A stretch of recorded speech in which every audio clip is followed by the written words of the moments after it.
ले लिया अपने small P vector. Three D formula आपको ज्यादा कंफर्टेबल रहेगा क्योंकि कहीं ना कहीं टू डायमेंशन को थोड़ा सा जनरलाइज करता हुआ होगा, लेकिन हम इससे भी पहुंच सकते हैं। देखिए अगर आप पी वेक्टर की जगह लिख दे बेटा एक्स आई प्लस वाई जे प्लस जेड के, ठीक है, 1/m+n इंटू एम। अब बी वेक्टर की जगह आप क्या लिख दें बेटा, x2i plus y2j plus z2k, ठीक है। और एन, ए वेक्टर की जगह आप लिख दें x1i plus y1j plus z1k। और अब मैं आपको कहूं कि बेटा कंपेयर करो, क्या कंपेयर करूं, compare coefficient of i, j और k।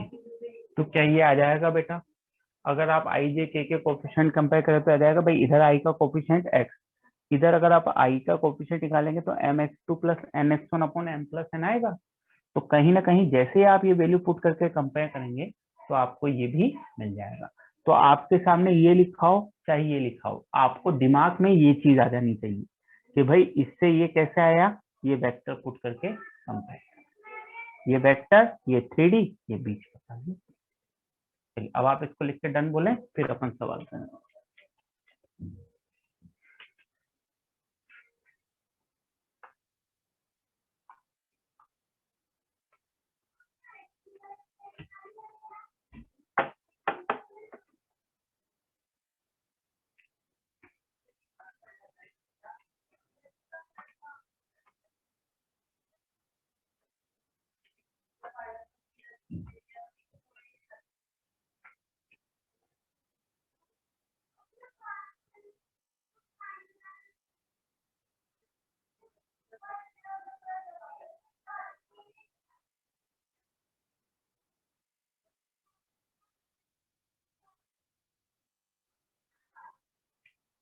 हाँ बेटा पी, पी वेक्टर भाई ये पॉइंट लिखा है पी, इसका पोजीशन वेक्टर स्मॉल पी, जैसे ए पॉइंट का पोजीशन वेक्टर स्मॉल ए लिख सकते हैं, बी पॉइंट का पोजीशन वेक्टर स्मॉल बी लिख सकते हैं, ऐसे पी पॉइंट का पोजीशन वेक्टर स्मॉल पी लिख दिया।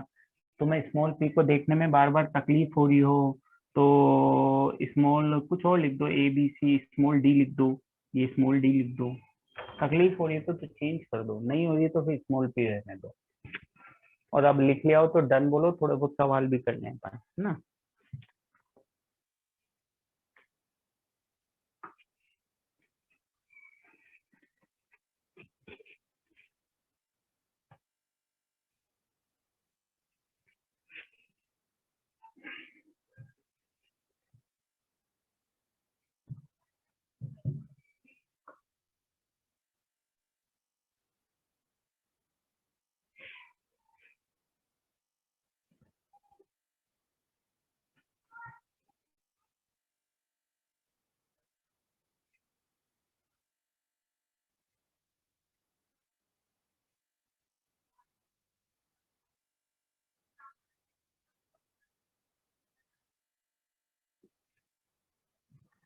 हो गया ना बेटा।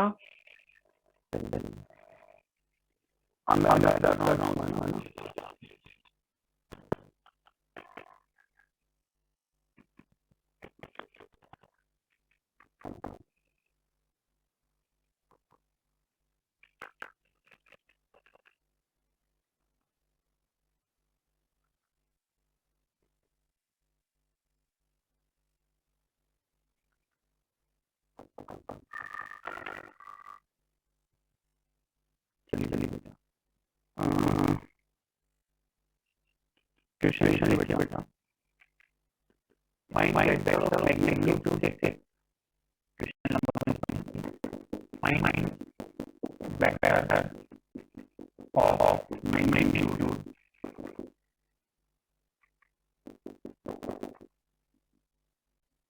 ठीक है, in the direction of vector, in the direction of vector I minus j plus find vector of magnitude देखते, in the direction of vector.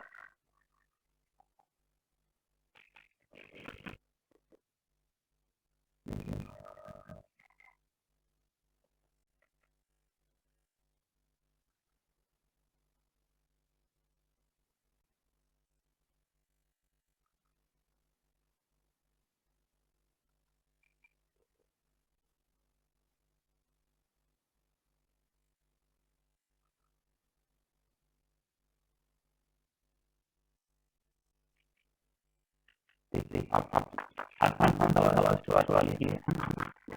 अगर हम देखें तो मुझे मैग्नीट्यूड का वेक्टर चाहिए, हाँ ठीक है। तो सबसे पहले unit vector in this direction of vector A equals to I minus j plus k। सबसे पहले इसके बारे में यूनिट वेक्टर निकालूंगा, ठीक है। तो यूनिट वेक्टर क्या जाएगा आपका, यूनिट वेक्टर क्या जाएगा, ये वेक्टर वेक्टर इसका मतलब I minus j plus k upon under root 1 plus 4 और वेक्टर ऑफ मैग्नीट्यूड से नहीं है हमें, वेक्टर ऑफ मैग्नीट्यूड अगर इससे कहीं हो जाएगा वेक्टर से एक तो जैसे आप मल्टीप्लाई करेंगे रूट से I minus j plus k हो जाएगा। ये दोनों सबका अलग है, बहुत छोटे छोटे करेंगे, थोड़े से अच्छे और थोड़े से और अच्छे। नेक्स्ट है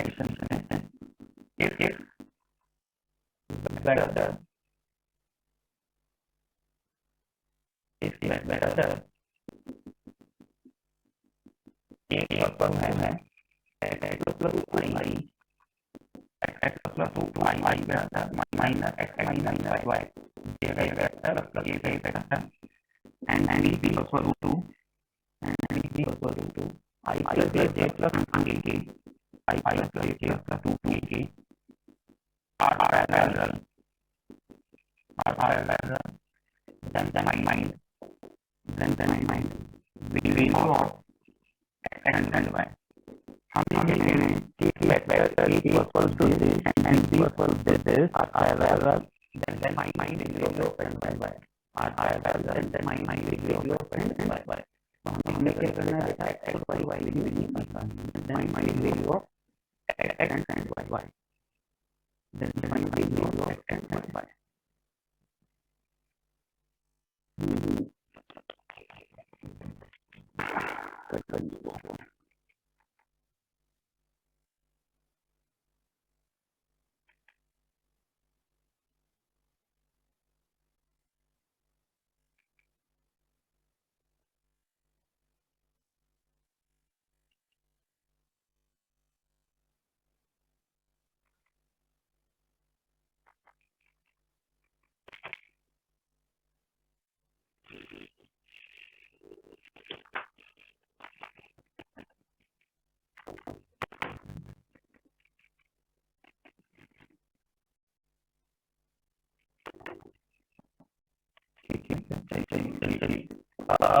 पैरेलल है, देखिए तो हमने पहला देखी पैरेलल है तो एक ही बराबर होगा ये आप करना हो गया x तो I vector y minus x minus y vector plus ये वेक्टर और लैम्डा का मतलब क्या होगा, लैम्डा तो x प्लस आपको lambda minus x plus y lambda और लैम्डा बराबर 2 लैम्डा, इसके लैम्डा का क्या आ गया, तो यहाँ x y x बराबर कितना लैम्डा के लिए हाफ डालेंगे माइनस डिवाइड बाय 2 और लैम्डा के लिए हाफ डालेंगे तो y का आ जाएगा माइनस 1 y कितना आ जाएगा, जैसे बिल्ड करना चाहें। अच्छा ये चीज हम और लिखिएगा, हमें पता होना चाहिए अगर वेक्टर पैरेलल है ना तो उसमें दो केस हैं, पैरेलल होते हैं तो दो केस हैं। एक केस होता है जब दोनों वेक्टर सेम डायरेक्शन में हैं और एक होता है जब दोनों वेक्टर अलग-अलग डायरेक्शन में हैं। पैरेलल ये भी है, पैरेलल ये भी है। इन्हें हम बोलते हैं लाइक वेक्टर और इस केस में लैम्डा पॉजिटिव होता है ना, बराबर लैम्डा पॉजिटिव होता है और इसे हम बोलते हैं अनलाइक वेक्टर, इसलिए लैम्डा नेगेटिव होता है। तो जानकारी है तो हमें पता होनी चाहिए, बहुत ज़्यादा नहीं होती है बट हमारी इंफॉर्मेशन सब होनी चाहिए। तो पहले लैम्डा पॉजिटिव है, इसमें लाइक है, लैम्डा नेगेटिव है, मतलब वेक्टर अनलाइक है। लाइट अनलाइट का मतलब दोनों तीन डायरेक्शन में है लाइट, दोनों अपोजिट डायरेक्शन में है unlit.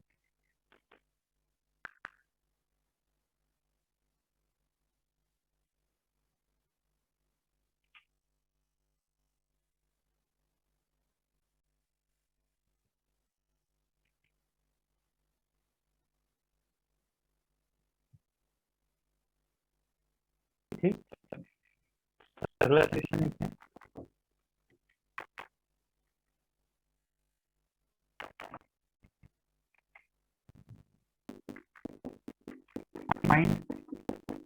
find distance of a point, find distance of point 4,3,4 from x-axis. Find distance of point 3,3,4 from x-axis. Find distance of point 3,3,4 from x-axis. 2,3,4 के x-axis से डिस्टेंस बताना बेटा। Find distance of point 2,3,4 from x-axis. अब आपको इसी तरह याद है तो आप अप्लाई कीजिए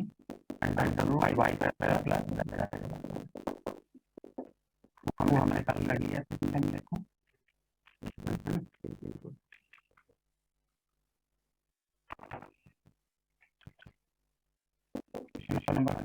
show that point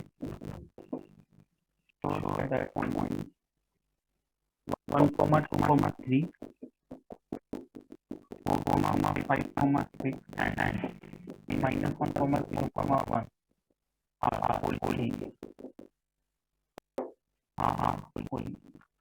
show that point 1,2,3 4,5,6 and -1,0,1 are collinear. हमें बताना है कि ये तीनों पॉइंट कोलिनियर है।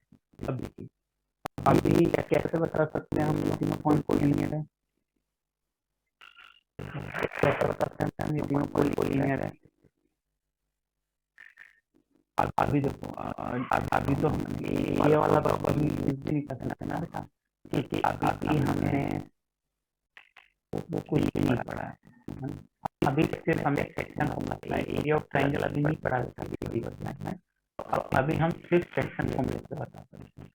सेक्शन फॉर्मूले से कैसे बता सकते हैं कि अगर मैंने बता दिया कि इन दोनों पॉइंट को दो पॉइंट ले लूं, इन दोनों पॉइंट को ये पॉइंट किसी रेशियो में डिवाइड करता है ए बी और सी, तो मैं बता दूंगा ये MS/N ले लो। तो आपको बताना है कि अगर आप MS/N की वैल्यू निकाल पाए तो कोलिनियर, नहीं निकाल पाए तो नॉन कोलिनियर। तो ज्यादा अच्छा इससे बताऊंगा। लोगे इससे सेक्शन फॉर्मूले से भाई आपको -1,0,1 है और तीनों से m के लिए 4m plus n upon m plus n, ये हो गया 5m plus 2n upon m plus n, और ये हो गया बेटा 6m plus 3n upon m plus n। अब आप इनको कंपेयर करें हैं तो अगर तीनों से m/n की वैल्यू सेम आई मतलब ये कोलिनियर, और अगर तीनों से m/n की वैल्यू डिफरेंट आ गई तो कोलिनियर नहीं। वो कोलिनियर होने के लिए तीनों से m/n की वैल्यू आनी चाहिए वो क्या नीचे सेम आनी चाहिए, तीनों से m/n की वैल्यू आनी चाहिए वो क्या नीचे सेम आनी चाहिए।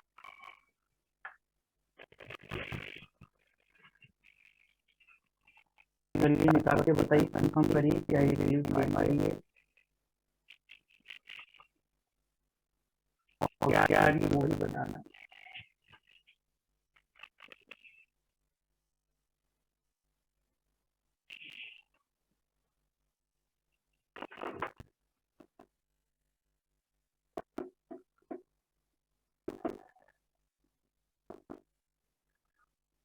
सेक्शन फॉर्मूला लगा के लिख दिया बेटा और कंपेयर कर रहे हैं तो MS/20 वैल्यू आएगी। अब ये MS/20 वैल्यू सब अलग अलग क्यों बता रहे हो बेटा, सेम आनी चाहिए तो।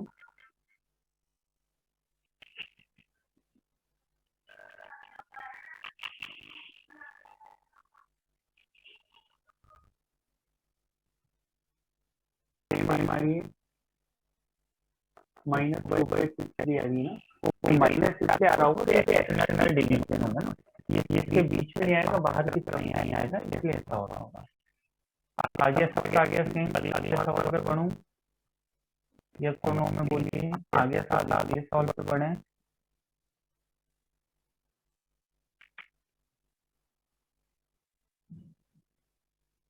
आंसर तो बेटा देख लो ना क्या आ रहा है, किसी भी एक को सिंपलीफाई करके देख लो, इसमें क्या मुझे क्या बताना है, आपको क्या करना है। Minus m equals to 4m plus n, तो 5m इक्वल्स टू कितना हो गया, 5m equals to minus two n, तो m h two h two minus 2/5 आएगा बेटा। अब देख लो क्या y कोऑर्डिनेट बराबर करके भी -2/5, उसके माइनस का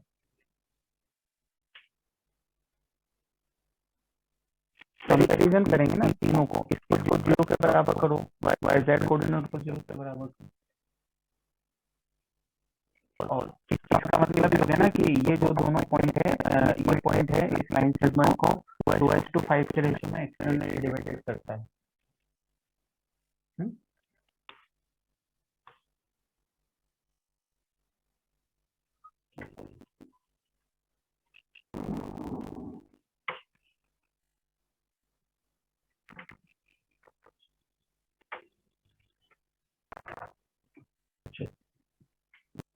और आगे बढ़ते हैं, क्वेश्चन नंबर 5 पे आते हैं।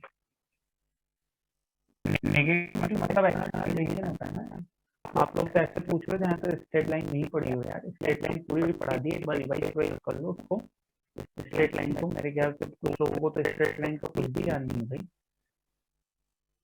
तो इस हिसाब से क्वेश्चन पूछ रहे हैं बच्चे। बेटा स्ट्रेट लाइन रिवाइज करो थोड़ा बहुत। एम एन की जगह के स्टूडेंट ले सकते हैं, यस आनंद कुमार पूछता है नेगेटिव आया, अरे भाई एक्सटर्नल डिवीजन होगा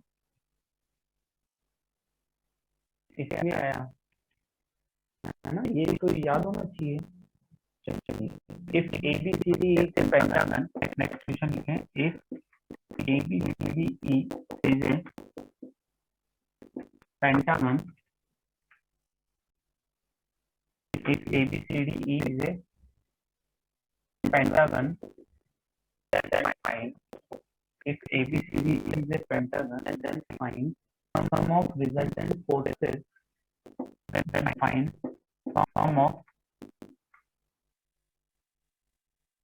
resultant forces,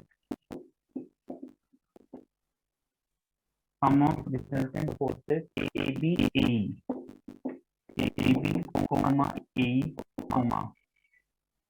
BC, ED, BC, ED and AC. Then find sum of resultant forces ED, DC square. Sum of resultant forces.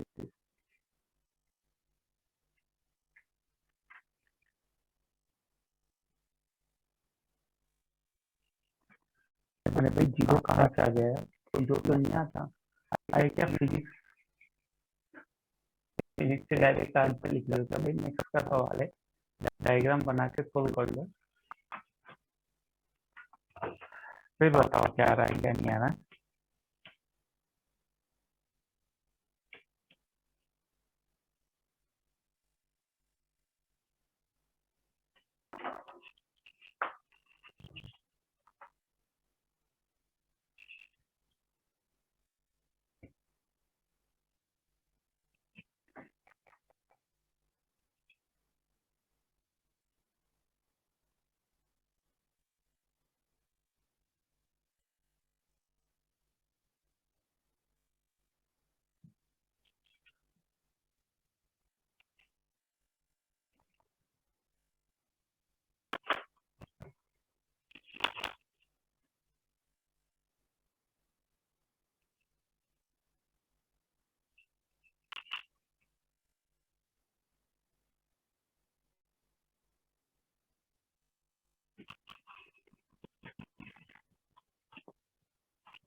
हाँ ठीक है, करेक्ट है।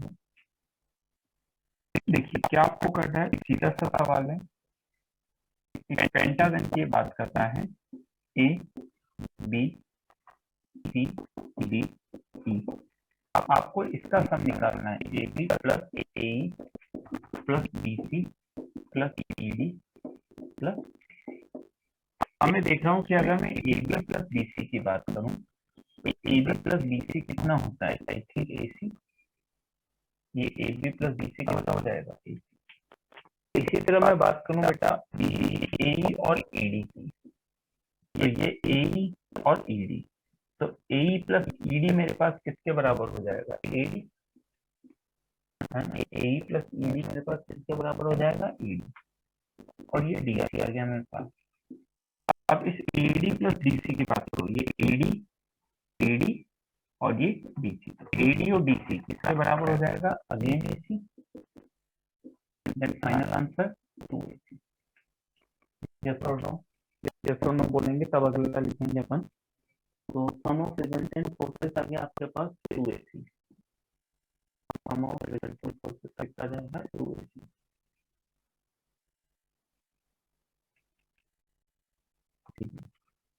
अगला सवाल लिखें, in triangle ABC, in triangle ABC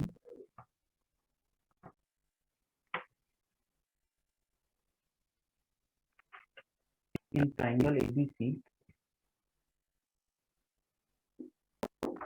एक आकार इसका लगा लीजिएगा, in triangle ABC A B vector आपको दे रखा है, ए बी वेक्टर दे रखा है 3i प्लस 4k, और ए सी वेक्टर दे रखा है, ए बी वेक्टर दे रखा है 3i प्लस 4k, और ए सी वेक्टर दे रखा है 5i minus 2j plus 4k, 5i minus 2j plus 4k plus 4k, and D is midpoint of BC, and D is midpoint of BC.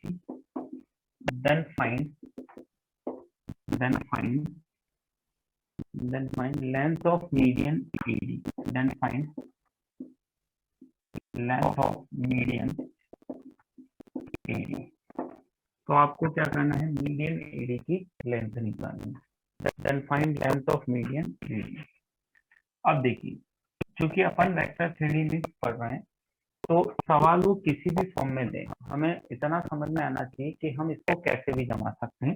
जैसा मैं इसको दो तरीके से जमा के तुम्हें समझाता हूँ। पहला तरीका तो मैं इसको जो वेक्टर में दिया है वेक्टर में ही इसको जमाता हूँ। तो इस सवाल को अगर मैं वेक्टर की फॉर्म में ही जमाऊं तो ये ए वेक्टर, ये बी और ये सी, इसको कहीं ना कहीं मैंने ओरिजिन समझा, तो ये ए बी मेरा बी वेक्टर हो जाएगा और ये ए सी मेरा पोजीशन वेक्टर सी हो जाएगा। ठीक है, तो इस बी पोजीशन वेक्टर का मतलब ये 3i प्लस 4k हो गया और ये 5i minus 2j plus 4k हो गया।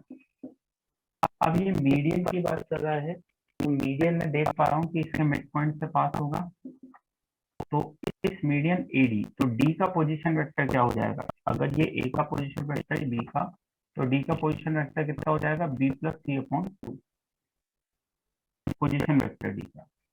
तो AD वेक्टर जो मेरे पास आएगा वो AD वेक्टर कितना आएगा, AD वेक्टर में लिख सकता हूँ किससे, यही हो जाएगा AD वेक्टर B प्लस सी अपॉन 2।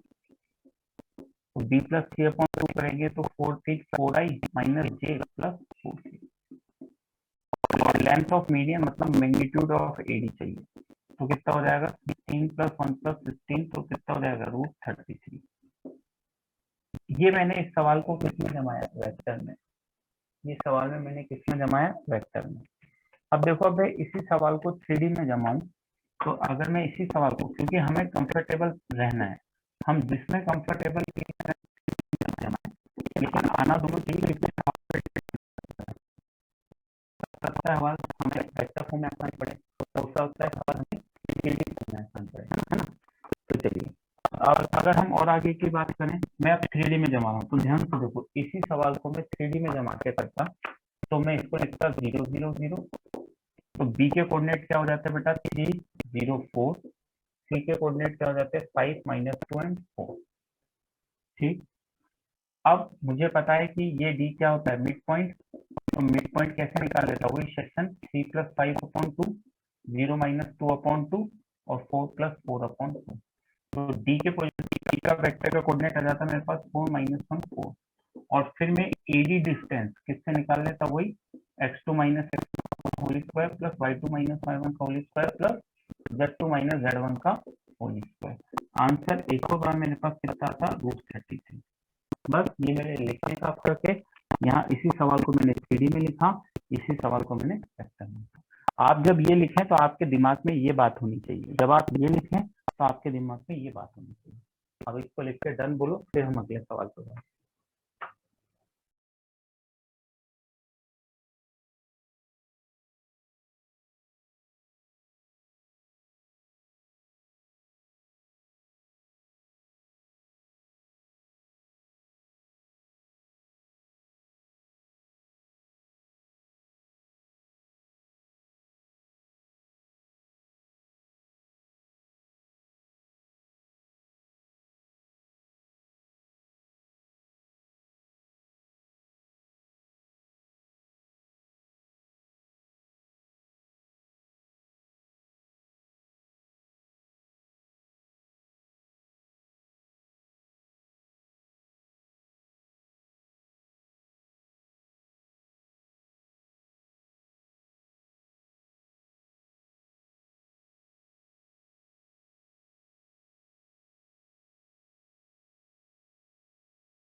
वेक्टर फॉर्म में लिखा ना बेटा, भाई ये वेक्टर हो गया आपका 3i प्लस 4j, ए बी वेक्टर दिया ना उसने, ये ए बी हो गया, ये ए सी हो गया। अब इसको हम अगर इसको जीरो समझेंगे तो इसको सी पोजीशन वेक्टर लिख सकते हैं ना, इसको जीरो समझेंगे तो इसको बी पोजीशन वेक्टर लिख सकते हैं। अब मैं ए बी लिखूं या बी लिखूं, ये तो एक ही चीज होगी ना, ये लिखो ये लिखो ये लिखो, क्या फर्क पड़ता है। चलिए हो गया हो तो डन बोलिए बेटा, अगले सवाल पे आएंगे। इस पे एक स्टार लगा लेना। यहाँ कहीं ना कहीं मैंने आपको मीडियन सिखाने की बात की, यहाँ कहीं ना कहीं मैंने आपको मीडियन सिखाने की बात की। कौन सा ऐड कर दिया बेटा, अरे बी प्लस सी का ऐड भी नहीं आता क्या तुम्हें? कौन है ये अभिषेक कुमार? अरे बेटा मिड पॉइंट है ना, तो ये बी और ये सी, तो इसका अच्छा ये बी प्लस सी जोड़ के बताऊं क्या? अरे भैया कमाल कर दिया तुमने तो यार, बी प्लस सी जोड़ के पूछ रहे हो तुम तो यार, सब कलाकार हो यार। बेटा देखो 3i plus 4k plus 5i minus 2j plus 4k upon 2। देखो बेटा 3 और 5 कितना होता है, 5 में 3 जोड़ो, देखो 1 2 3 4 5, 5 फिर 3 ऐड करेंगे 6 7 और 8, तो टोटल कितना आया 8, 8 आया बेटा, तो 8 आया, तो ये 8i हो गया। ऐसे ही 4 है और माइनस का 2 है, तो देखो बेटा 1 2 3 4, इसमें -2 कर रहे हैं बेटा, तो ये दो कैंसिल कर देते हैं और 2 कैंसिल करते हैं तो ये कितना बचा बेटा 2, तो कितना लिखेंगे 2। ठीक है बेटा, और क्या बचा बेटा 4 और 4, तो इसी तरह जैसे मैंने समझाया 8 करेंगे तो अगेन कितना हो जाएगा, कुछ गड़बड़ तो नहीं कर दिया मैंने? अच्छा मैंने गड़बड़ कर दिया है यहाँ पे, देखो कितना कॉम्प्लिकेटेड है, देखो मैं दोबारा से करूंगा, कॉम्प्लिकेटेड था नहीं हो पाया मुझसे, बहुत कॉम्प्लिकेटेड है। 3 + 5 8 आई तो हो ही गया था। अब अपन ने जे वाला था तो ये -2j ही है, तो 2 ये लिखेंगे, इस 4 और 4 को ऐड करेंगे तो कितना हो जाएगा 8k अपॉन को, सच में कॉम्प्लिकेटेड था, 4i - j + 4k। अब ठीक है बेटा, भूल जाता हूँ यार कभी कभी कि मैं एडवांस की तैयारी करा रहा हूँ।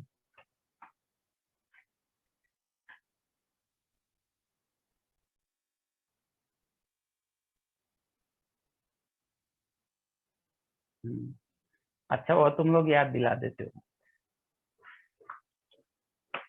हम्म, चलो अब हो गया तो आगे बढ़े।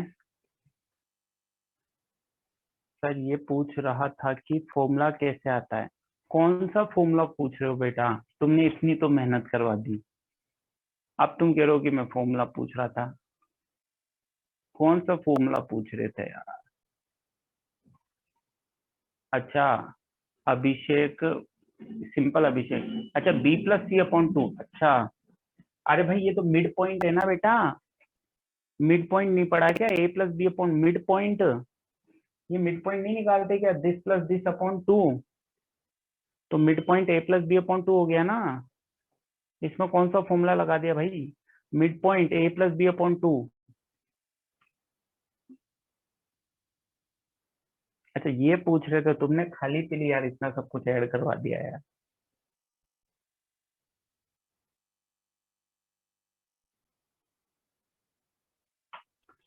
पहले बोलना था यार, मैंने कितनी मेहनत कर दी है, ऐसे क्या करते।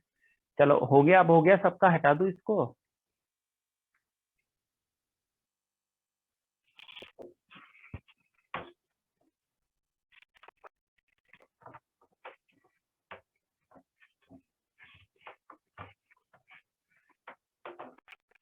चलो अगला सवाल लिखें,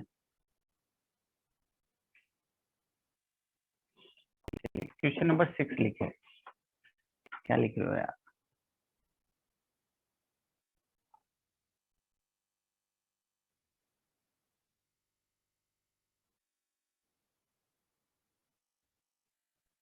अच्छा अच्छा,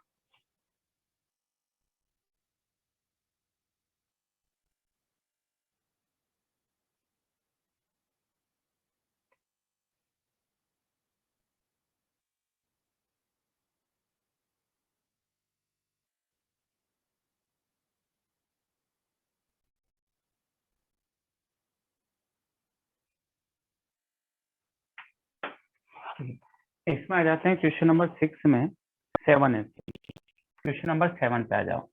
इसमें डबल स्टार लगा लो बेटा, है ना, इस पे डबल स्टार लगा लो, ये उससे थोड़ा और अच्छा सवाल है। फिर लिखो in triangle ABC, in triangle ABC, in triangle ABC, A B vector है हमारे पास, ए बी वेक्टर है 7i -4j -4k, -4j -4k, and A C vector है हमारे पास, ए सी वेक्टर है -2i - j + 2k, -2i - j + 2k, -2i - j + 2k, then find unit vector, then find unit vector, then find unit vector along internal angle bisector of angle A, along internal angle bisector of angle A, along internal angle bisector of angle A. In triangle ABC, AB बराबर है 7i - 4j -4k and AC equals to -2i - j + 2k. Then find unit vector along internal angle bisector of angle A. Unit vector along internal angle bisector of angle A. Unit vector along internal angle bisector of angle A. ठीक है, अब देखो फिर मैं इसको वही दो तरीके से जमा के कराऊंगा, है ना, तो मैं इसको पहले 3D में जमा लेता हूँ, चलो, है ना। 3D अपने को कंफर्टेबल लगती है तो 3D में जमाने। तो A0 0 0 हो गया, B हो जाएगा 7 -4 है ना, C हो गया आपका -2 -1 और 2।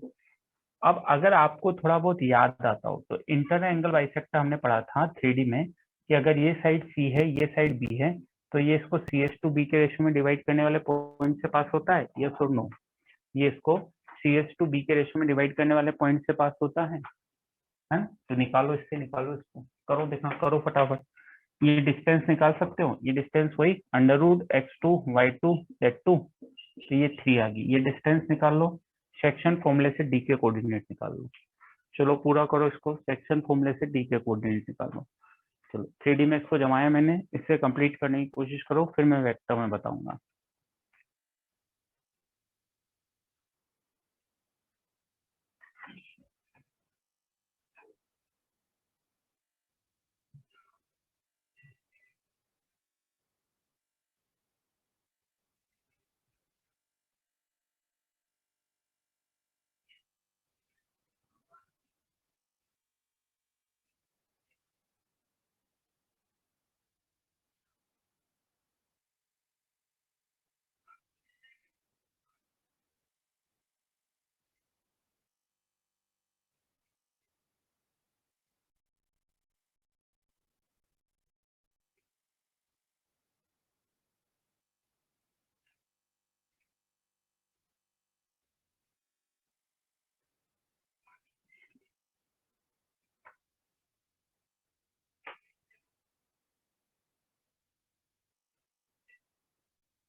चलिए हो गया बेटा।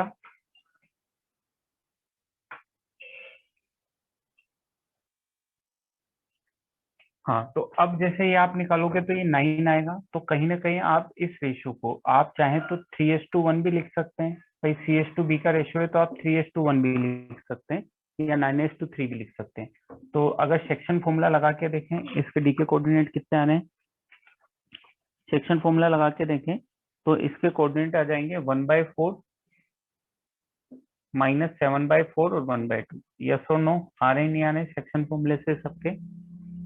यस और नो बोले बेटा, आ रहे हैं कि नहीं आ रहे हैं? आ रहे हैं, बस। तो अब आप एडी वेक्टर लिख सकते हैं। एडी वेक्टर कहीं ना कहीं आपका I/4 -7J/4 +K/2 हो जाएगा। और अगर आपको यूनिट वेक्टर चाहिए तो यूनिट वेक्टर तो आपका मैग्नीट्यूड ऑफ एडी कैप हो जाएगा, vector AD upon magnitude of AD. तो ये I/4 -7J/4 +K/2 हो जाएगा, और नीचे कितना आएगा 1/16 49/16 +1/4, है ना? ये आ जाएगा। थोड़ा सा सिंप्लीफाई कर लें इसको, थोड़ा सा सिंप्लीफाई इसको कर लें अपन, तो देखिए कितना आ जाएगा। 4 तो नीचे का हट ही जाएगा, तो i minus 7j plus 2k upon कितना आ जाएगा, √54। चेक करो यही आ रहा है क्या?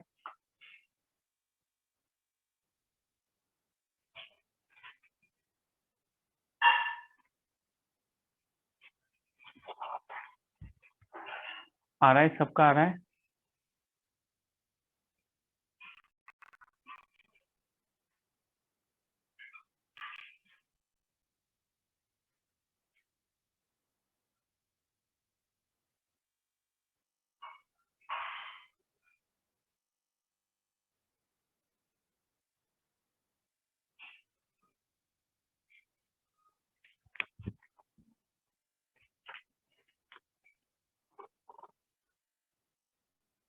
चलें अगला करें। अब देखो इसी को, चलिए हाँ ये हो गया आपका। अब मैं इसी को वेक्टर फॉर्म में भी थोड़ा सा जमा के सिखाता हूँ आपको। अगर मान लीजिए इसी सवाल को मैं वेक्टर फॉर्म में करूँ तो कैसे होगा, ये मैं रफ कर रहा हूँ अभी इसको। अब इसी को मैं वेक्टर फॉर्म में जमा के करता हूँ, है ना, इसी को मैं वेक्टर फॉर्म में जमा के करता हूँ। हालांकि थोड़ा सा ये ए है 0 वेक्टर, ये बी ले लिया मैंने तो ये मैग्नीट्यूड ऑफ बी हो जाएगा, ये सी वेक्टर ले लिया तो मैग्नीट्यूड ऑफ सी हो जाएगा, है ना? अब ये मैं जानता हूँ कि कितना होता है, ये mod B ratio mod C के रेशियो में डिवाइड करेगा। तो अगर इसके सेक्शन फॉर्मूले से कोऑर्डिनेट निकालूं बेटा, तो mod b c vector mod c b vector upon mod b plus mod c हो जाएगा। ये समझ में आता है? यस और नो बोलें। तो ये मॉड बी डिस्टेंस, ये mod c, mod B ratio mod c section फॉर्मूले से लिखिए। यस और नो बोलें। अब इसमें मान लीजिए मुझे एडी वेक्टर लिखना है बेटा, तो एडी वेक्टर मैं कैसे लिखूंगा, position vector of D minus position vector of A. अब ए का पोजीशन वेक्टर तो 0 ही है, तो ये आ जाएगा mod b c vector plus mod c b vector upon mod b mod c. ये मैं बी वेक्टर लिखूं ना, चाहे मैं मॉड बी लिखूं, एक ही बात है ना। ये मैग्नीट्यूड ऑफ मॉड बी लिखूं या सिंपल मॉड बी लिख दूं, उसका मीनिंग सेम है। अब देखो इसको थोड़ा सा और अच्छे से मैं लिखना चाह रहा हूँ और एक नियम सा यहाँ पे बनाना चाह रहा हूँ। तो इसमें से मैं देखो mod b mod c upon mod b mod plus mod c बाहर ले लूँ, तो अंदर कितना हो जाएगा, ये हो जाएगा बेटा C upon mod C plus B upon mod B हो जाएगा। इसको थोड़ा और अच्छे से रिप्रेजेंट करूं मैं, तो ये पूरा कांस्टेंट है, आप चाहें तो इस फॉर्म में भी याद रख सकते हैं। नहीं तो ये लैम्डा हो गया, ये आपका हो गया ए बी वेक्टर का केप और ये ए सी वेक्टर का केप। आप चाहें तो इस फॉर्म में भी याद ऐसे भी, हालांकि मैंने ये बस आपको थोड़ा इंफॉर्मेशन के फॉर्म में लिखा दिया, तो आप डायरेक्ट इससे भी निकाल सकते थे। मतलब इन दोनों का प्लस, यूनिट वेक्टर का प्लस करते तो तुम्हें एडी वेक्टर मिल जाएगा और फिर उसका यूनिट वेक्टर निकालोगे तो वही आंसर आ जाएगा। तो इसको भी थोड़ा सा याद रखें, ये भी हम कहीं पे भी काम में ले सकते हैं। अभी आपका डन हो जाए तो बोलो, अपन नेक्स्ट सवाल पे आ जाएंगे। ये आपका हो जाए तो डन बोलो, अपन नेक्स्ट सवाल पे आ जाएंगे। और मुझे ये भी बताओ, क्या इसके बाद भी आपकी क्लास है क्या कोई, क्या इसके बाद भी कोई क्लास है? इसके बाद कोई क्लास नहीं, चलिए ठीक है, ओके ठीक है। मैं इसलिए पूछ रहा हूँ 5-10 मिनट लेट हो जाए तो कोई दिक्कत तो नहीं, इस वजह से पूछ रहा था। क्योंकि थोड़े अपने को करीबन 10 एक सवाल करने हैं और थोड़े अच्छे सवाल भी हैं, तो इसलिए पूछा कि भाई 5-10 मिनट, ज्यादा तो डिले नहीं होंगे, 5-10 मिनट हो जाए तो कोई दिक्कत तो नहीं है। चलिए ठीक है, अब आप इसको डन कीजिए।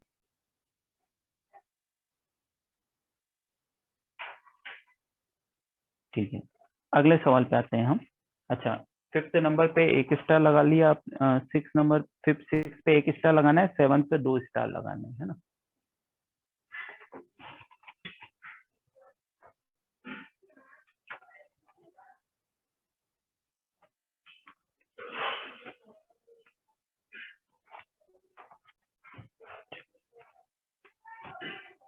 क्वेश्चन नंबर 8 पे आइए बेटा। ABCD is a parallelogram in which ABCD is a parallelogram ABCD is a parallelogram in which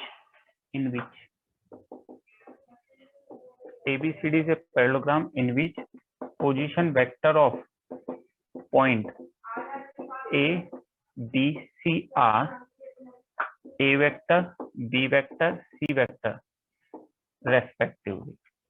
A vector, B vector, C vector respectively. Then find first part position vector of point D, position vector of point D, और second part vector DE, vector DE. If E is a point on BC, if E is a point on BC, E is a point on BC which divides BC,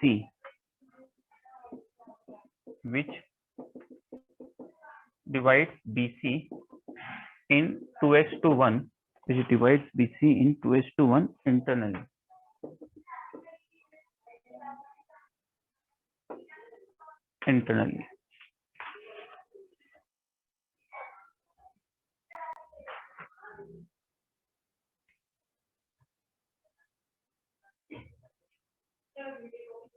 try करना चाहते हो vector की form. अब मैं कुछ सवाल लूंगा जो पर्टिकुलर वेक्टर फॉर्म में करने पड़ेंगे। यहाँ कोऑर्डिनेट वगैरह हमें नहीं पता है, और कोऑर्डिनेट नहीं पता है 2i, भाई 3D फॉर्म में आप तब लिख सकते हो जब 2i, 3j, 4k इस तरह के वेक्टर हो, तो आप उसको 3D फॉर्म में कन्वर्ट कर सकते हो। यहाँ पे तो सिंपली ABC है, तो ये 3D फॉर्म में कन्वर्ट नहीं होगा, वेक्टर फॉर्म में ही हमें करना पड़ेगा, है ना।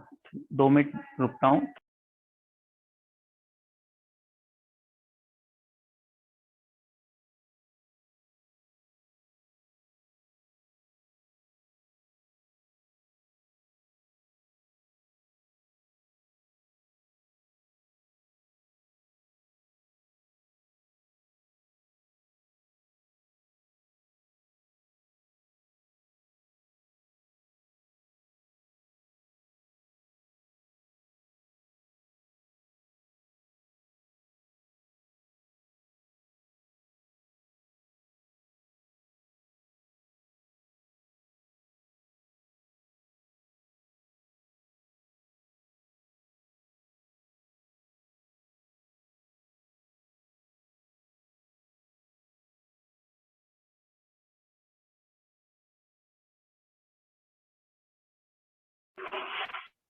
देखिए कैसे करते हैं इसको।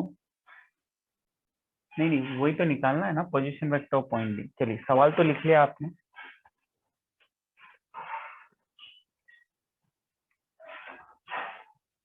देखिए सवाल ये कह रहा है कि आपके पास एक पैरेललोग्राम है, ए का पोजीशन वेक्टर ए दिया हुआ है, बी का पोजीशन वेक्टर बी दिया हुआ है, सी का पोजीशन वेक्टर सी दिया हुआ है, डी का पोजीशन वेक्टर आपको निकालना है तो आप इसको एक्सलेट करना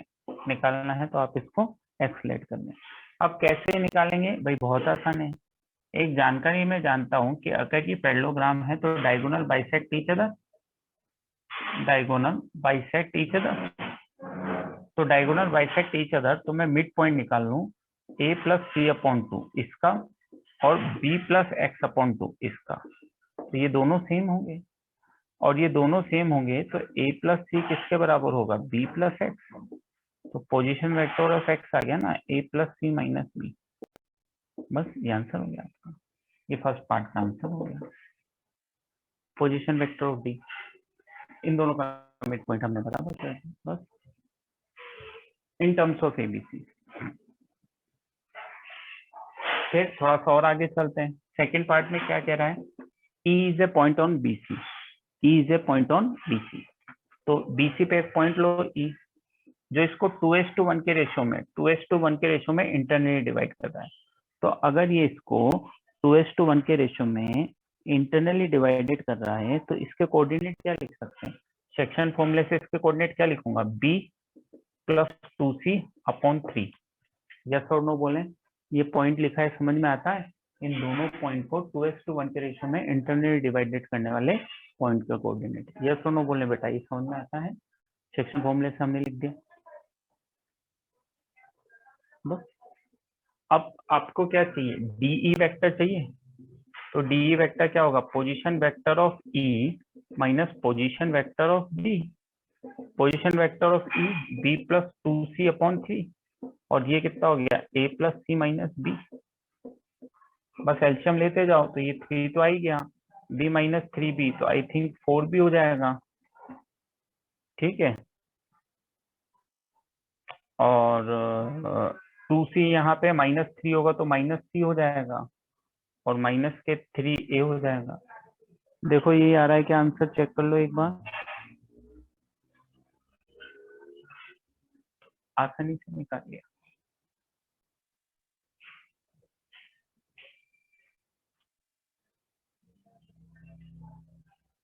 अब देखो आप इस बात को समझें, जब हम कहीं ना कहीं एक पोजीशन वेक्टर लेते हैं ए बी सी डी, तो आप, अगर आपने a B C d position vector ले ली, चलो आप तो इसको लिखो, मैं अगले सवाल में इसको 2 तरीके से करके समझाऊंगा। इसको लिख के डन बोले, फिर मैं नेक्स्ट क्वेश्चन पे आता हूँ।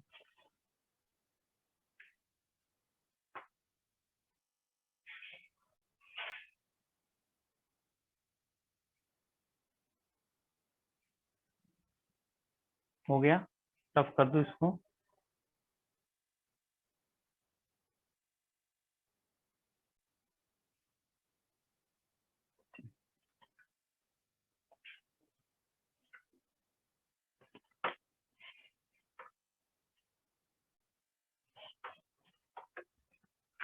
चलिए जैसे एक क्वेश्चन लिखते हैं हम, थोड़ा और उससे क्लियर होगा। A B C D is a coordinator. Question लिखिए, if A B C D is a coordinator, A B C D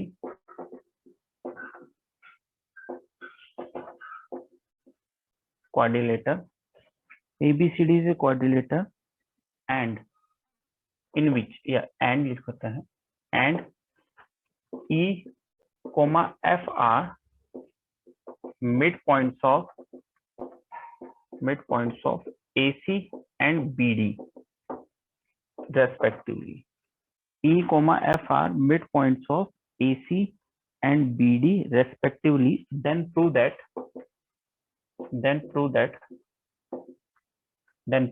तो हमें प्रूव क्या करना है, then prove that AB plus AD plus CB plus CD equals to 4EF अब समझो मैं जो समझाना चाह रहा हूँ भाई, जैसे इस तरह का सवाल, तो आपके पास 2 ऑप्शन है। जैसे आपको क्वाड्रिलेटर लेना है, मैंने एक क्वाड्रिलेटर ले लिया।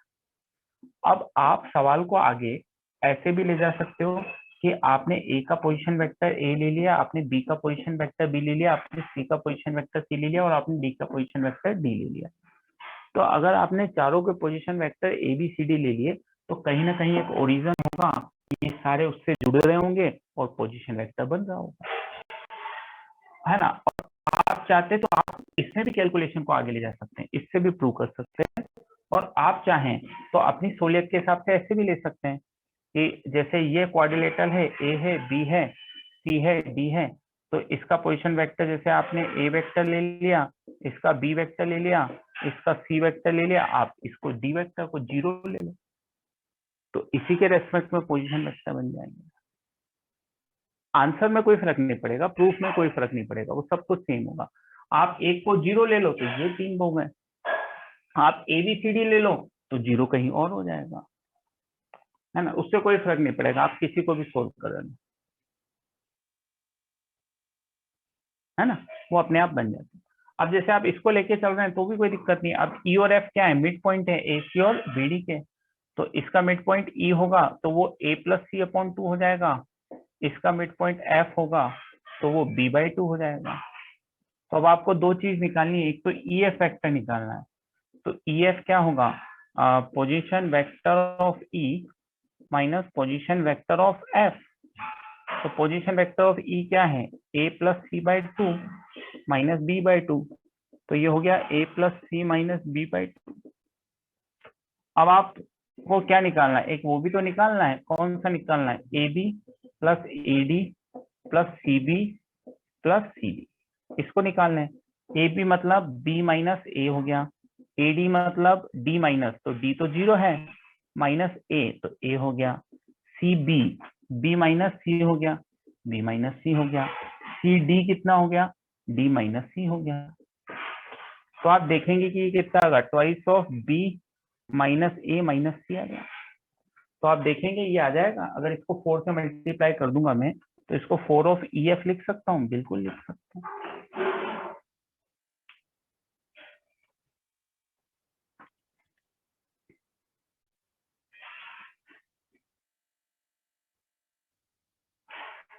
क्या मैंने कुछ गलत लिख, अच्छा यहाँ पे मैंने गलती लिख दिया क्या, पोजीशन वेक्टर, अच्छा तो मेरा उल्टा रहा, यहाँ मैंने उल्टा लिख दिया, position vector of F minus position vector of E. अब देखो तो B by two minus A plus C by two. अच्छा तुम देखो कि हम लोग इतनी बार लिख चुके होते हैं इन चीजों को, है ना, हम इतनी बार लिख चुके होते हैं कि हमें वही नजर आ रहा था जो यहाँ पे लिखा हुआ है, और नजर भी वही आ रहा था जैसे कितनी भी बार लिखे हो, क्योंकि वो चीज इतनी बार लिख चुके हैं कि वो दिखेंगे, वो वही दिख रहा है, मतलब मैं लिख कुछ रहा हूँ, मुझे दिख कुछ रहा है अपने आप ही।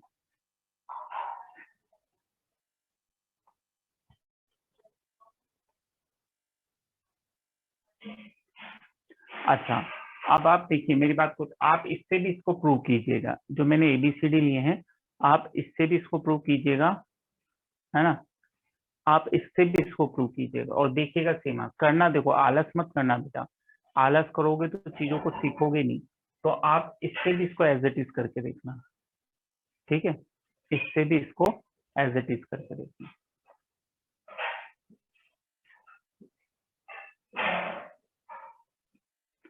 ठीक है, अब इसको लिख के डन बोलो, इसके लिए थोड़ी सी जगह छोड़ दो, इससे भी करके देखना, है ना, तो आपको दिमाग में लगेगा कि यार यहाँ जीरो लें या ए बी सी डी लें, उससे कोई फर्क नहीं पड़ता है।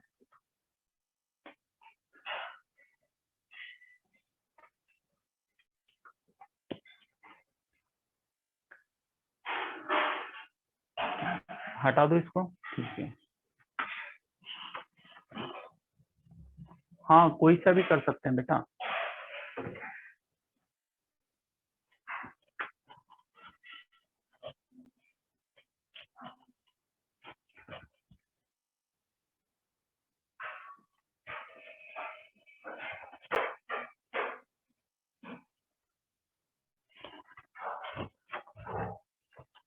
चलो अब एक अगला सवाल करते हैं, काफी इंपॉर्टेंट क्वेश्चन है, कई बार ये सवाल पूछा जाता है ना, और हर बार कुछ नया इसमें पूछ लिया जाता है। In triangle O A B, in triangle O A B, in triangle O A B, O A बराबर है ए वेक्टर, ओ ए बराबर है ए वेक्टर, ओ बी बराबर है बी वेक्टर, ओ बी बराबर है b vector, E is a point on OB, E is midpoint of OB, E is midpoint of OB, and D is a point on AB, D is a point on AB, D is a point on AB such that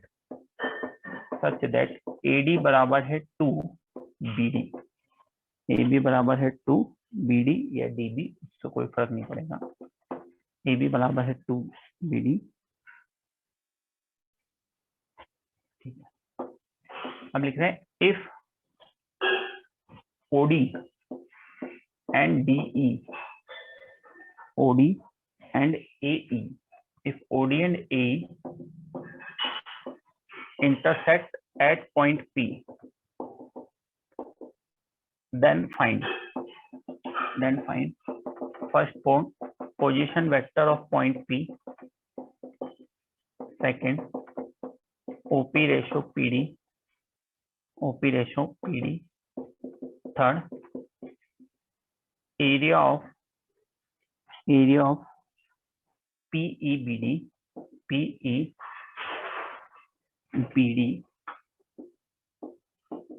if area of OAB equals to है 30 square unit. कई बार ये सवाल बनता है, main काम होता है इसमें पोजीशन वेक्टर ऑफ पी निकालना और पी के पोजीशन वेक्टर निकालने के बाद कुछ भी पूछ लेता है, डिस्टेंस का रेशो पूछ लेता है, इस तरह का कुछ पूछ लेता है। हालांकि ये जो पार्ट है ये अभी नहीं आएगा, ये जल्द ही आएगा, है ना।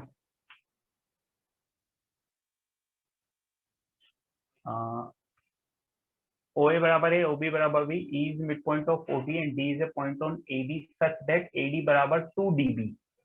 If OD and AE intersect at a point P, then find position vector of point P, OP ratio PD. ये मतलब अच्छा पार्ट है।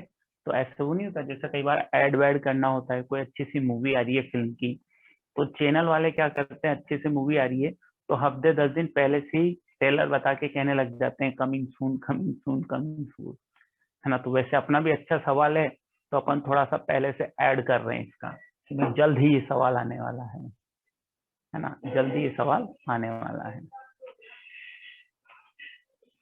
चलो अब क्वेश्चन लिख लिया हो तो डन बोलो, मैं क्वेश्चन को हटाता हूँ फिर सवाल को सोल्व करता हूँ।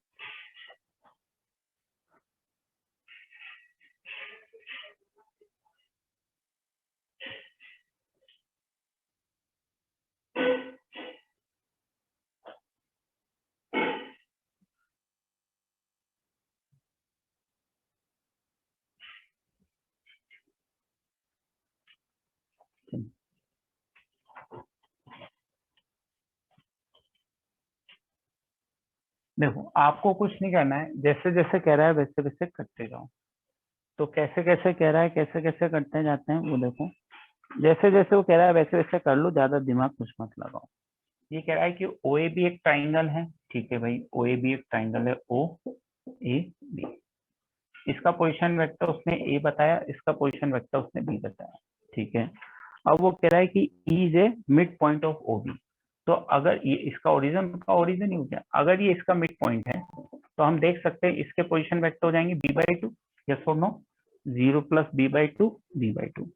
फिर ये कह रहा है कि ई एक पॉइंट है बेटा, डी एक पॉइंट है इस पे, और ये डी पॉइंट कैसा है कि ये जो अगर इसको 1 रहोगे तो ये 2 बन जाएगा, तो कहीं ना कहीं ये 1:2 के रेशियो में डिवाइड करेगा ना। उसने कहा है ना कि ईडी जो है वो ट्वाइस ऑफ बीडी है, तो बीडी को अगर एक्स मानोगे तो ये 2x हो जाएगा, यानी कि 2:1 का रेशियो हो गया। यस और नो बोले इस बात पे। भाई एडी बराबर 2 बीडी है, तो इसका मतलब अगर मैं बीडी को 1 ले लूं तो एडी 2 हो जाएगा, तो 2:1 का रेशियो हो जाएगा। तो इसके सेक्शन फॉर्मूले से कोऑर्डिनेट कितने हो जाएंगे, 2b plus A upon 3, 2b plus A upon 3।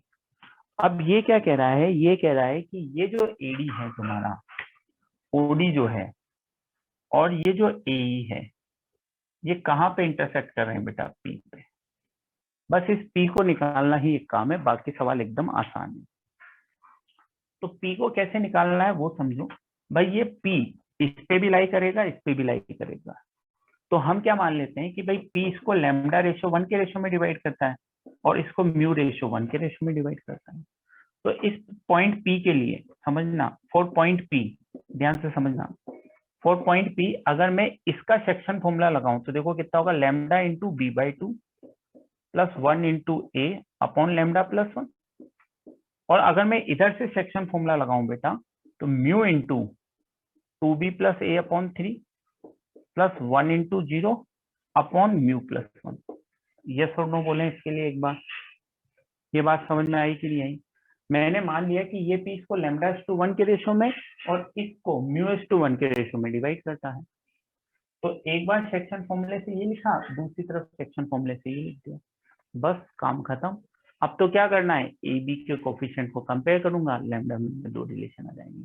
तो एक पर्टिकुलर प्रोसेस है, कभी भी पॉइंट ऑफ इंटरसेक्शन के पोजीशन वेक्टर निकालने होंगे तो ये आपके पास तरीका होगा जिससे आप निकालेंगे। अब इसको थोड़ा सा अच्छी फॉर्म में लिख देते हैं कि भाई ये हो गया बेटा 2 lambda lambda upon 2 lambda plus 1 into B vector plus lambda upon lambda plus 1 into A vector equals to, यहाँ मैं थोड़ा सा अच्छा लिखूं तो 2 mu upon 3 mu plus 1 into B vector plus mu upon 3 mu plus 1 into A vector. अब obviously coefficient compare कर लूंगा। क्या मैंने कुछ गलत लिखा? Lambda upon 2 lambda plus 1 B vector और लैम्डा अपॉन लैम्डा प्लस 1 ए वेक्टर 1 अपॉन लैम्डा प्लस 1।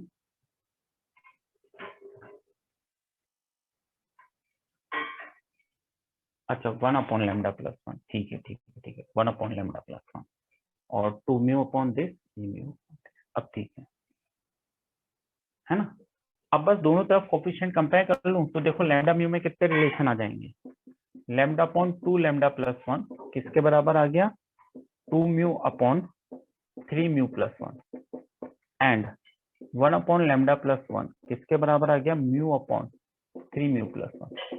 दोनों से लैम्डा म्यू निकाल लो बेटा, बस काम हो जाएगा। सोल्व करो, लैम्डा म्यू निकाल के बताओ मुझे कितने आ रहे हैं। सोल्व करो लैम्डा म्यू निकाल के बताओ कितने आ रहे हैं। तो एक सीधा सा प्रोसेस है, कोई बहुत कॉम्प्लिकेटेड प्रोसेस नहीं है। आपने दो सेक्शन फॉर्मूले लगा दिए और दोनों सेक्शन फॉर्मूले लगा के, क्योंकि वो सेम पॉइंट के लिए हैं तो उन दोनों को क्या कर दिया, कंपेयर कर दिया। वो सेम पॉइंट के लिए हैं तो दोनों को क्या कर दिया, कंपेयर कर दिया। जैसे ही कंपेयर किया आपका आंसर आ गया, जैसे ही कंपेयर किया बस वैसे ही आपका आंसर आ गया। फटाफट मुझे लैम्डा म्यू निकाल के बता दो क्या आ रहा है।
आ गया बेटा, क्या क्या आ गया। हाँ लैम्डा तो आ गया आपका, कितना आ गया बताइए।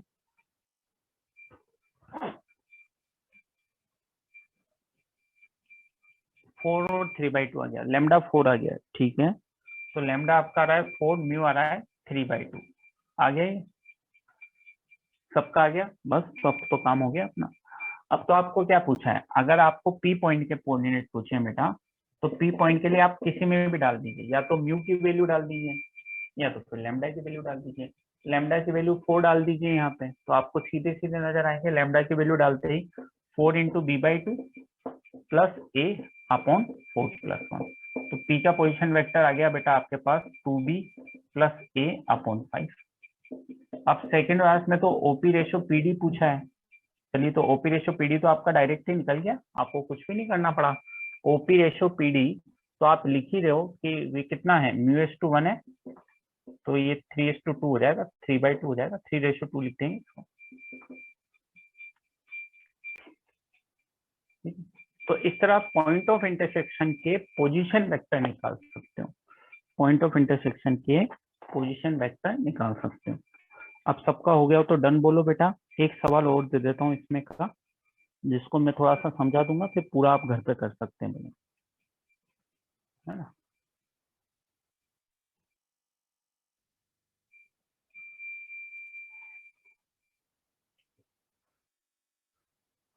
अच्छा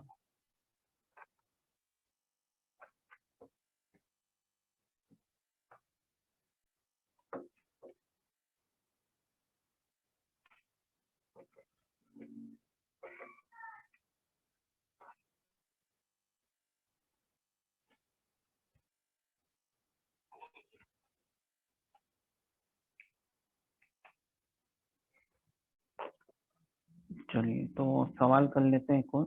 if ABCD is a parallelogram, question लिखिए।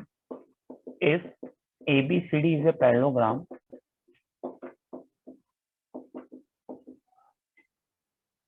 if ABCD is a parallelogram in which Q is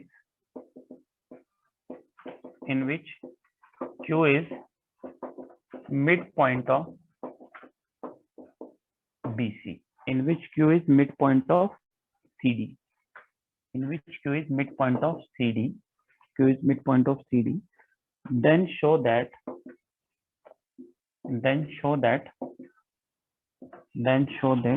BQ meets AC, BQ meets AC at point of trisection. BQ meets AC at point of trisection. BQ meets AC at point of trisection. तो आपको ये prove करना है कि BQ AC को किस पे मिल रहा है, पॉइंट ऑफ ट्राइसेक्शन पे। BQ meets AC at point of trisection, है ना। तो अब इसका क्या है, इसको ऐसे समझो, मैं थोड़ा सा हिंट आपको दे देता हूँ कि जैसे ये ABCD 4 पॉइंट हो गया, है ना। अब BQ इसका मिड पॉइंट है, Q is mid point of CD, Q इसका मिड पॉइंट है Q, है ना। तो BQ जो है वो AC को, BQ AC को, तो अगर जैसे आप वही P पॉइंट निकालना है, इसको λ1 ले लेंगे, इसको μ1 ले लोगे, है। तो अगर आपने म्यू की वैल्यू 2 निकाल के बता दी तो ये 2:1 हो जाएगा। तो और अगर ये 2:1 के रेशियो में डिवाइड कर रहा है तो ये प्रूव हो जाएगा कि पॉइंट ऑफ ट्राइसेक्शन पे मिलता है। यस और नो, प्रूव हो जाएगा पॉइंट ऑफ ट्राइसेक्शन पे मिलता है।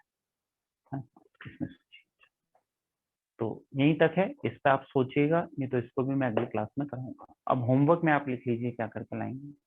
अब नेक्स्ट क्लास में अपन डिस्कस करेंगे डीपीपी नंबर 16, तो अपन ऑलरेडी होमवर्क में है, तो 16 और 17, डीपीपी नंबर 16 और 17, डीपीपी नंबर 16 और 17, एक तो ये हो जाएगा डीपीपी नंबर 16 और 17, सॉरी 26 एंड 27, यस 26 एंड 27, है ना। 26 दे रखी थी तो 26 और 27 ऑफलाइन में भी यहीं तक है अपना, है ना। तो डीपीपी नंबर 26 एंड 27 करेंगे और डिफरेंशियल इक्वेशन की शीट में एक्सरसाइज 1 पार्ट फर्स्ट और पार्ट सेकंड दोनों कंप्लीट कर लेंगे अपन। एक्सरसाइज 1 पार्ट फर्स्ट और पार्ट सेकंड में सेक्शन, मतलब पूरी exercise 1 part first part second. Actually ऐसे समझो ना बेटा, अपन कोशिश करके अगले हफ्ते में डिफरेंशियल की शीट तो कंप्लीट करें ना भाई। नेक्स्ट वीक के बाद छुट्टी लग जाएगी, तो कैसे भी करके अपने को एक्सरसाइज 1 कंप्लीट नहीं दे रहा हूँ, एक्सरसाइज 1 पार्ट फर्स्ट और पार्ट सेकंड कंप्लीट दे रहा हूँ, क्योंकि अब अगर अपन मंडे को ये करेंगे तो फिर एक रोज पार्ट थर्ड में भी देंगे, फिर उसके बाद एक्सरसाइज 2 भी देंगे, है ना। तो अपन जाने से पहले कम से कम डिफरेंशियल की शीट तो करके जाएंगे ना, क्योंकि वेक्टर भी तो इतना सारा पढ़ा लेंगे अपन, और फिर उसकी तो शीट भी नहीं होगी तो वो अच्छा भी नहीं रहेगा, ठीक है। और वैसे भी कल सैटरडे है, परसों संडे है, तो हो जाएगा। तो होमवर्क में मैंने आपको समझा दिया, डीपीपी नंबर 26 27 अपन डिस्कस कर लेंगे, और एक्सरसाइज 1 पार्ट फर्स्ट और सेकंड अपन कंप्लीट कर लेंगे, है ना। एक्सरसाइज 1 पार्ट फर्स्ट और पार्ट सेकंड अपन कंप्लीट करेंगे। वेक्टर छुट्टी से पहले नहीं होगा बेटा, वेक्टर लंबा चैप्टर है, थोड़ा हो पाएगा, बाकी आगे करना पड़ेगा। चलिए ठीक है, अब मैं मीटिंग क्लोज करता हूँ, फिर अपन मिलते हैं कल। प्रीवियस क्वेश्चन का थर्ड पार्ट तो भी बहुत बाद में आएगा, जब अपन एरिया ऑफ ट्राइंगल वगैरह पढ़ लेंगे, है ना। ठीक है, ओके बाय, है ना, मिलते हैं फिर।